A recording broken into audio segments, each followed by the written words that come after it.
नई ऊंचाइयों को छूता भारत, सक्षम व आत्मनिर्भर बनता भारत। सुविधा, विकास और सुगम यात्रा को ध्यान में रखकर बनाई गई नीतियों और निर्णयों से देश का एविएशन सेक्टर निरंतर प्रगति कर रहा है। तेजी से बढ़ रहे इस मार्केट की जरूरतों तथा इस क्षेत्र में आत्मनिर्भर बनने के लिए भारत सरकार द्वारा अनेक कदम उठाए जा रहे हैं। एक अनुमान के अनुसार साल 2025 तक इस क्षेत्र में लगभग 3.5 लाख कुशल लोगों की आवश्यकता होगी। इसके लिए सरकार द्वारा कुशल मानव संसाधन को तैयार करने के लिए फ्लाइंग ट्रेनिंग ऑर्गेनाइजेशन की स्थापना की जा रही है।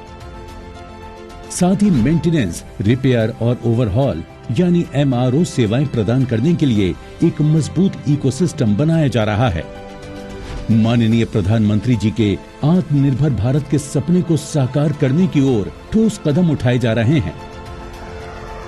भारतीय विमानपत्तन प्राधिकरण, जो कि भारतीय हवाई क्षेत्र में वायु दिक्चालन सेवाएं प्रदान करने वाली एकमात्र संस्था है, इसने हाल ही में भारत इलेक्ट्रॉनिक्स लिमिटेड यानी BEL के साथ एक समझौता किया है, जिसके तहत हवाई यातायात प्रबंधन का ऑटोमेशन स्वदेशी तकनीकों द्वारा किया जाएगा। फ्लाइंग ट्रेनिंग ऑर्गेनाइजेशंस अब भारत में ही एविएशन में प्रशिक्षण हेतु विश्व स्तरीय सुविधाएं प्रदान कर भारतीय कौशल को यहीं अपनी प्रतिभाएं निखारने का मौका देंगे। इससे न केवल भारत का कौशल अपने देश में ही रहेगा, बल्कि देश की पूंजी भी देश के विकास में ही काम आएगी। भारतीय विमानपत्तन प्राधिकरण अपने हवाई अड्डों पर FTOs और MROs स्थापित करने के लिए भूमि प्रदान कर आत्मनिर्भर भारत में एक अग्रणी भूमिका निभा रहा है। MRO इंडस्ट्री को बढ़ावा देने से न केवल रोजगार के अवसर उत्पन्न होंगे, बल्कि भारत में संचालित एयरक्राफ्ट जो आज विदेश में जाके रिपेयर होते हैं, उन्हें यहीं भारत में ही कई गुना कम कीमत में दुरुस्त किया जा सकेगा।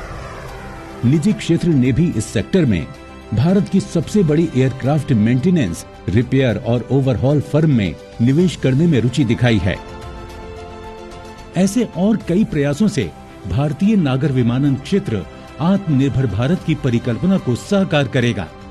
बढ़ेगा देश, हमें है विश्वास, आत्मनिर्भरता से छुएंगे नया आकाश।